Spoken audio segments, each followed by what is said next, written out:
Ici, la voix de l'Amérique. Bonsoir à tous, bienvenue dans cette nouvelle édition de votre journal. On commence par les titres.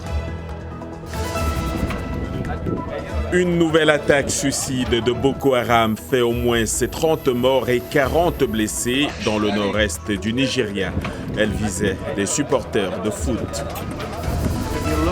Ici aux États-Unis, le Sénat entend examiner et bloquer cette semaine un projet de vente d'armes à l'Arabie Saoudite et aux Émirats. Une vente de 8 milliards de dollars soutenue par l'administration de Donald Trump. Les États-Unis qui font également face à un afflux de migrants venant du Mexique, mais sauf que cette fois-ci, ce sont des Africains.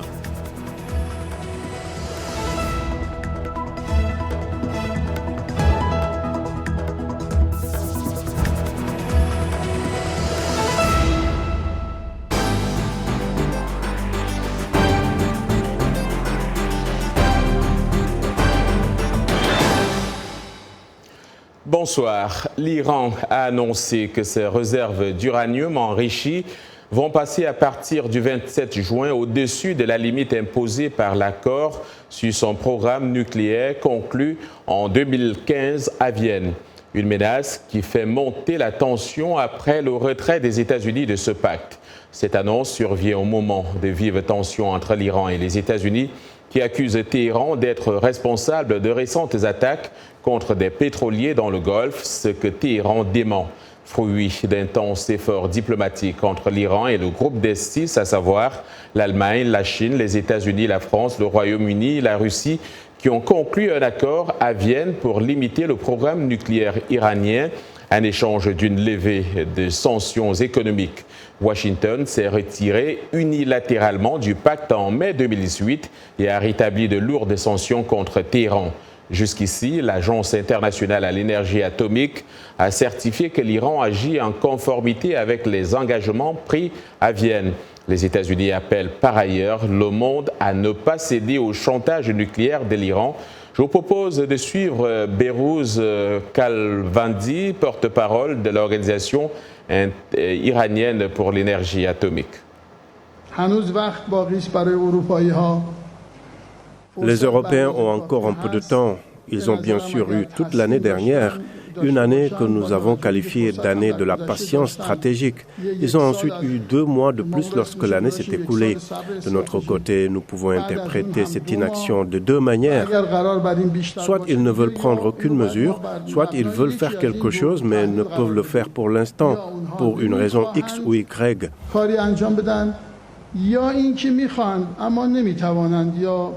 Nous pouvons spéculer que c'est soit à cause de problèmes techniques, soit des problèmes internes, soit parce que face à un rival ou à un acteur étatique puissant, ils sont incapables d'asseoir leur autorité. Si tel est le cas, les Européens ont probablement fait savoir qu'ils ne pouvaient sauvegarder l'accord. Ces échanges avec les Européens relèvent de la responsabilité du ministère des Affaires étrangères, qui est en contact régulier avec eux.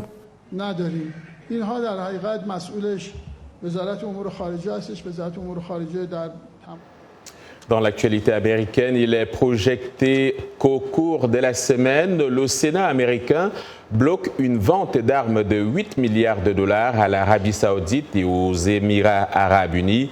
De nombreux législateurs américains critiquent ouvertement le bilan de Riyad en matière de droits de l'homme, ainsi que le rôle joué par l'Arabie Saoudite dans la guerre au Yémen et dans l'assassinat du journaliste Jamal Khashoggi.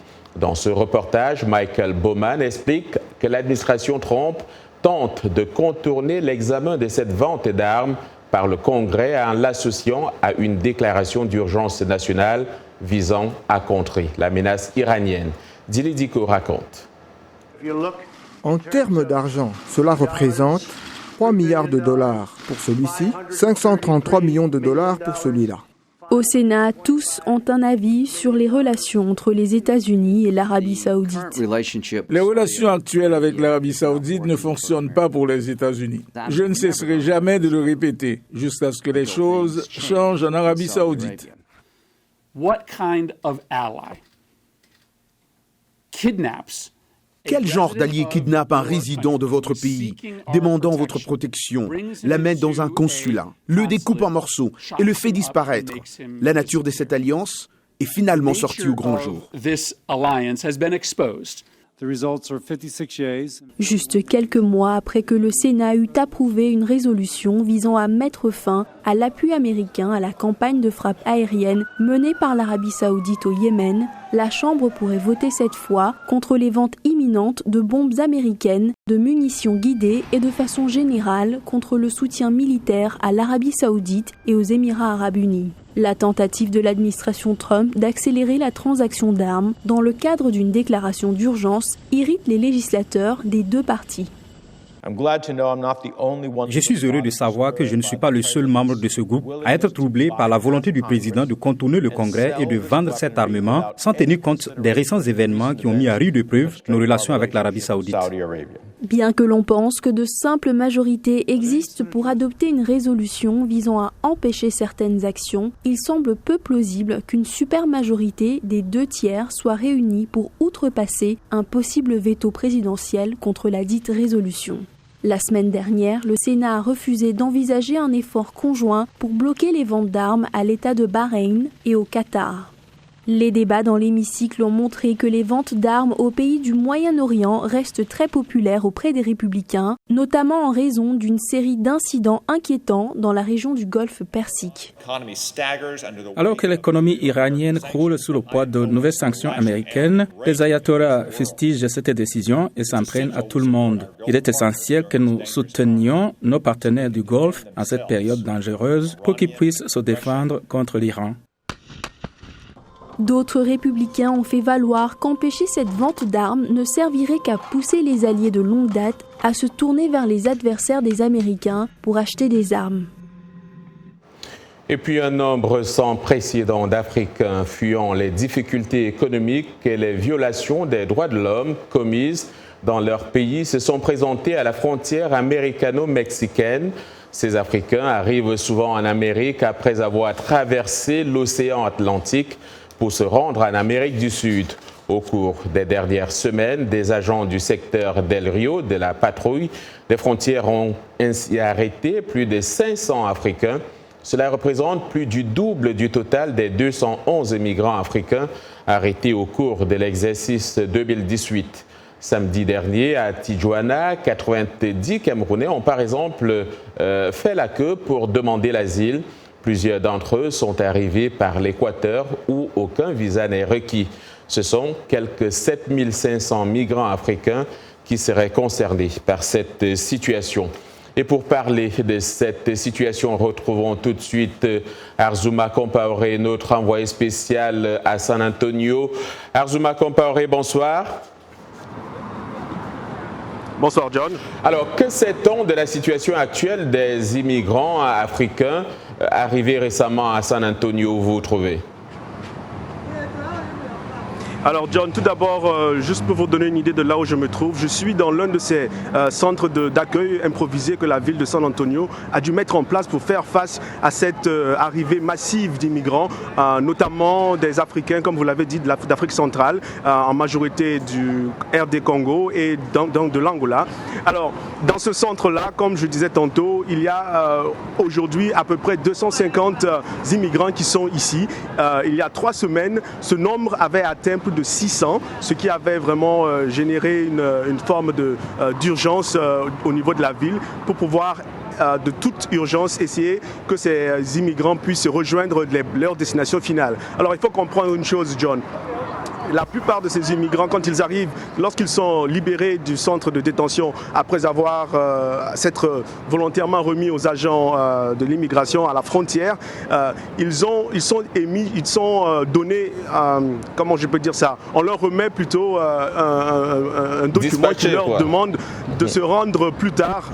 Voilà, qui leur demande de se rendre plus tard en fait devant un juge pour pouvoir poursuivre leur cas.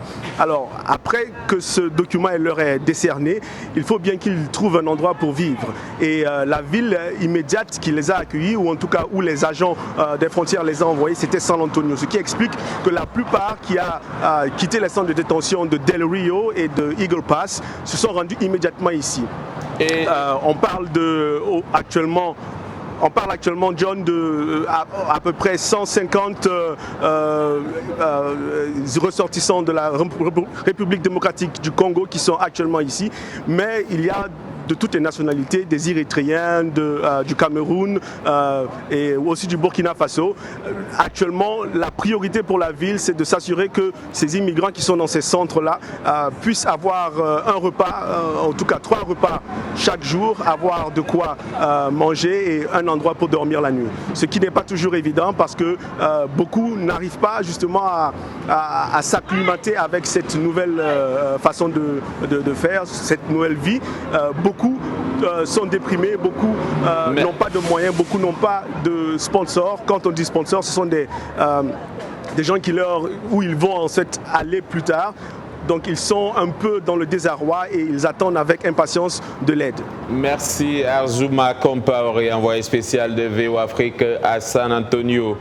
Et puis également dans l'actualité, on parle du Soudan, le mouvement de contestation appelé à de nouveaux rassemblements nocturnes dès demain mardi pour condamner le massacre des manifestants lors de la dispersion le 3 juin d'un sitting qui se déroulait depuis le 6 avril à Khartoum. Des manifestations devraient également avoir lieu mercredi et jeudi. Les habitants des villages et villes sont invités à y participer selon l'appel de la contestation. Le Conseil militaire de transition au pouvoir depuis la destitution le 11 avril du président Omar el-Béchir par l'armée sous la pression de la contestation a reconnu pour la première fois avoir ordonné la dispersion de ce sitting en regrettant des erreurs qui se sont produites, c'était donc jeudi. Selon un comité de médecins proches de la contestation, au moins 128 personnes ont été tuées dans la répression des manifestants depuis le 3 juin, la plupart dans la dispersion du sitting. Les autorités ont parlé de 61 morts. Le général Mahamad Nouri, chef rebelle tchadien, a été arrêté ce matin en France à son domicile dans le cadre d'une enquête préliminaire ouverte par le parquet de Paris en 2017 pour crimes contre l'humanité, complicité et association de malfaiteurs. 2 autres suspects ont été interpellés ce lundi. Ils sont soupçonnés de crimes contre l'humanité commis au Tchad et au Soudan entre 2005 et 2010. Mahamad Nouri a été placé en garde à vue par les enquêteurs de l'Office central de lutte contre les crimes contre l'humanité, les génocides et les crimes de guerre. Il est le président fondateur de l'UFDD, l'Union des forces pour la démocratie et le développement, et l'un des plus influents chefs rebelles tchadiens. En février, on se souvient, février 2018, son mouvement avait lancé une offensive sur N'Djamena, mais les rebelles ont été repoussés par l'armée tchadienne avec le soutien de la France. En Égypte, l'ancien président Mohamed Morsi est décédé hier après une audition au tribunal au Caire. En détention depuis juillet 2013, il s'est exprimé pendant... Et puis le procureur du tribunal militaire de Ouagadougou a requis ce lundi la prison à vie pour les 2 principaux accusés du procès du putsch manqué de 2015 au Burkina Faso. Il s'agit des généraux Gilbert Diendéré et Djibril Bassolé. Le procureur a retenu contre eux les charges de trahison et de meurtre, ainsi que celles d'attentat à la sûreté de l'État. Vous regardez Le Monde aujourd'hui en direct de Washington sur VOA Afrique.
Le monde aujourd'hui sur VOA Afrique. Voici les titres que nous allons développer dans les prochaines minutes. La mafia du sable, une vraie menace pour l'environnement et le tourisme au Maroc. Une agence onusienne tire la sonnette d'alarme.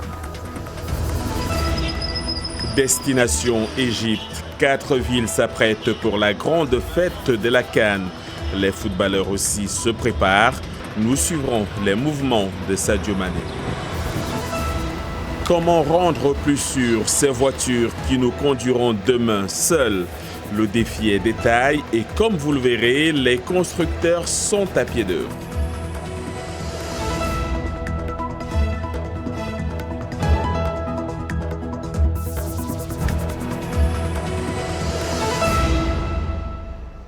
Le Maroc, destination touristique par excellence, est connu entre autres pour ses plages qui font rêver. Mais tout le littoral marocain est aujourd'hui menacé par l'exploitation abusive du sable utilisé dans les constructions. Le programme des Nations Unies pour l'environnement tire la sonnette d'alarme dans un rapport publié récemment. L'organisation onusienne pointe du doigt une véritable mafia du sable. Le récit d'Abdourahmane Dia. Juste en dessus de cette petite plage de Monica, dans la ville côtière de Mohamedia, un projet immobilier, symbole d'une industrie en plein boom. Mais la boulimie des constructeurs a des effets négatifs sur l'environnement. L'exploitation du sable de mer est parfois une véritable opération criminelle. On consomme aujourd'hui plus de 32 millions de mètres cubes de sable fin. Ce qui est déclaré, c'est moins de 16 millions de mètres cubes, c'est-à-dire 16 millions de mètres cubes. Vient de sources inconnues. Et seules quelques personnes semblent tirer profit de l'exploitation du sable. C'est un marché qui est justement qui profite aux notables des régions, en l'occurrence Soueria, Souera, Asfi, Jdida, Azmour. Azmour, c'est un cas catastrophique, il faut aller voir sur place. L'environnement, l'écosystème, il est chaotique là-bas. Les associations locales et les riverains se mobilisent pour tenter d'attirer l'attention des autorités sur les menaces environnementales que constitue la surexploitation du sable sur le littoral marocain. La mafia est en train de voler l'héritage de tout un pays. Cela nous ramène des années en arrière avec ce pillage de tout le sable de nos plages, avec l'aide de certains politiciens. Le sable, deuxième ressource naturelle la plus utilisée au monde après l'eau, selon le programme des Nations Unies pour l'environnement, est un composant essentiel du bâtiment. Son exploitation illégale contribue à l'érosion côtière alors que le tourisme constitue une énorme source de revenus pour le Maroc. Cela pourrait prendre des années avant que les voitures autonomes nous conduisent à nos destinations. Mais en attendant, les constructeurs utilisent déjà des technologies de conduite autonome pour rendre les voitures plus sûres. L'une d'elles est un capteur appelé LIDAR, un faisceau laser qui rebondit sur des objets et qui permet également de créer des cartes géographiques 3D en temps réel. Michel Quin a jeté un coup d'œil sur ce capteur qui permet aux voitures de voir. Le récit de Thierry Kaoré. Cette petite boîte attachée au sommet de cette voiture fait un travail important. En effet, elle émet des impulsions de lumière invisibles qui permettent à la voiture de voir par elle-même. C'est ce qu'on appelle un capteur LIDAR. Ce que le LIDAR fait en utilisant la technologie de la lumière, c'est que des faisceaux laser sans danger pour les yeux, émis par notre capteur, frappent un objet et rebondissent sur le capteur, recueillant des données sur la distance et le temps. En rotation, il rassemble essentiellement des milliards de données pour tous les objets dans les environs. Au fur et à mesure que la voiture avance, les capteurs LIDAR inondent presque le monde avec de la lumière et calculent le temps nécessaire au retour du reflet de cette lumière. Cela crée une carte qui peut aider une voiture à prendre des décisions, quand il faut ralentir, accélérer ou tourner le volant. Qu'il s'agisse d'un objet mou comme une personne, d'un chien ou autre, ou d'un objet dur comme un camion ou une voiture, LIDAR est celui qui vous donne l'image. C'est un moyen incroyable de percevoir le monde. Toutes les entreprises travaillant avec des voitures autonomes n'utilisent pas LIDAR. L'espoir est de créer des pilotes robots meilleurs que ceux conçus pour les humains. Pour nous, en tant qu'humains, le fait de ne pas commettre ces erreurs, ce sera plus sûr et il y aura beaucoup moins d'accidents, donc moins de morts sur nos routes. L'objectif de cette conduite plus sûre est d'inciter les constructeurs automobiles à investir dans la technologie aujourd'hui. Pour beaucoup, cela commence par le capteur LiDAR en rotation situé au sommet d'une voiture, ce qui donne essentiellement des yeux spéciaux à la voiture. Une voiture que Yacouba Ouedraogo s'offrira certainement. Yacouba, vous êtes là pour nous parler de sport et nous parlons essentiellement de la Coupe d'Afrique des Nations qui commence vendredi en Égypte. Bonsoir. Bonsoir John et bonsoir à vous, amis sportifs. Vous l'avez si bien dit, la Coupe d'Afrique des Nations, bien sûr, nous sommes dans la semaine de cette CAN Égypte 2019 là, qui débute dans 4 jours exactement, et nous allons consacrer une bonne partie de cette rubrique à la Coupe d'Afrique des Nations. Beaucoup d'interrogations à quelques jours de la plus grande fête du football africain. Et l'un des gros défis de cette CAN, c'est l'aspect sécuritaire. Mais le directeur de la compétition se veut rassurant. Suivez. Ce que nous avons fait pendant le tirage au sort a été impressionnant pour tout le monde. Les gens ont dit qu'ils n'avaient jamais vu des mesures de sécurité à cette échelle. Tout le monde avait une escorte de sécurité en tout temps, mais nous devons être aussi conscients que le risque qu'une personne effectue une attaque est présent. C'est pourquoi nous avons pris toutes ces mesures de sécurité accrues et embauché du personnel qui comprend comment fonctionnent les tournois. Alors, pour en savoir davantage, tout de suite, direction Ismaïlia, l'une des villes qui vont abriter la compétition, pour retrouver au téléphone Seydina Abagé, notre correspondant à Dakar, qui a fait le déplacement de l'Égypte. Seydina, bonsoir. Bonsoir, Yacouba. Alors, comment se présente Ismaïlia sous l'aspect sécuritaire à 4 jours du coup d'envoi de cette compétition? C'est une ville, si je peux m'exprimer ainsi, sous très haute protection parce que même devant l'hôtel des Lions du Sénégal et des Flying Eagles du Nigeria, c'est un dispositif assez conséquent qui a été déployé avec des blindés devant chaque hôtel, des hommes cagoulés et des hommes en civil armés qui montent la garde. Et il faut montrer vraiment des papiers et savoir qui cherchait dans l'hôtel pour qu'on laisse entrer toute personne qui veut visiter ou bien toute personne qui va approcher les équipes. Dans la rue aussi, c'est pratiquement la même chose. Et il y a beaucoup de restrictions concernant les images parce que les militaires et les policiers n'acceptent aucun tournage dans la rue. Ils disent que le tournage n'est autorisé que dans les stades, à l'intérieur des stades. Alors, Seydina, l'Égypte a eu 6 mois pour préparer cette première CAN à 24 équipes. Est-ce que sur le plan infrastructurel, le pays des pharaons est prêt? En tout cas, au Caire, on n'a pas eu le temps de visiter les 3 stades, mais le nouveau stade qui se trouve dans le quartier que l'on appelle New Cairo est déjà prêt. C'est le stade du 30 juin qui doit accueillir la poule du Sénégal. Le stade international du Caire est également prêt et l'Égypte qui a même joué un match amical. Par contre, à Ismaïlia, on a vu que le stade est en train d'être rénové. En tout cas, la devanture... Concernant la devanture, il y a des travaux de finition qui sont en train d'être faits là-bas, mais je pense que ce sera prêt pour le 23.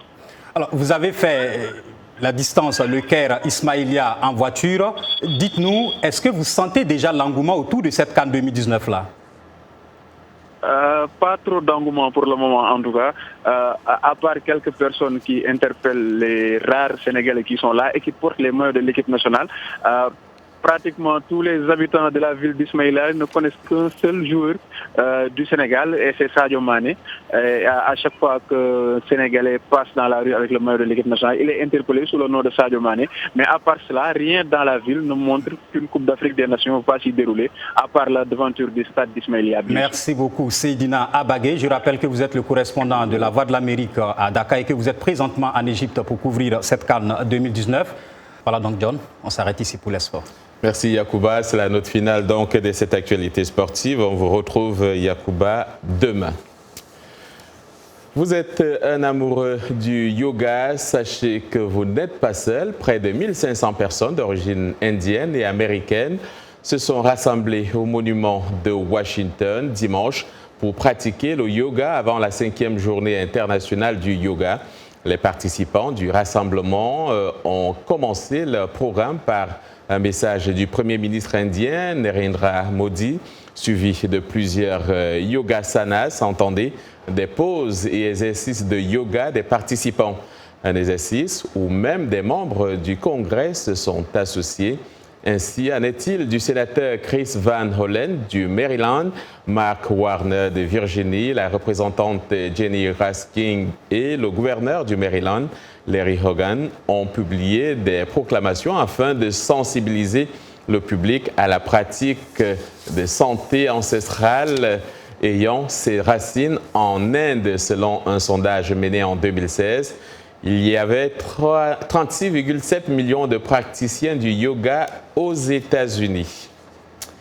C'est la fin de ce journal. Merci pour votre attention. Retrouvez Jacques Aristide demain.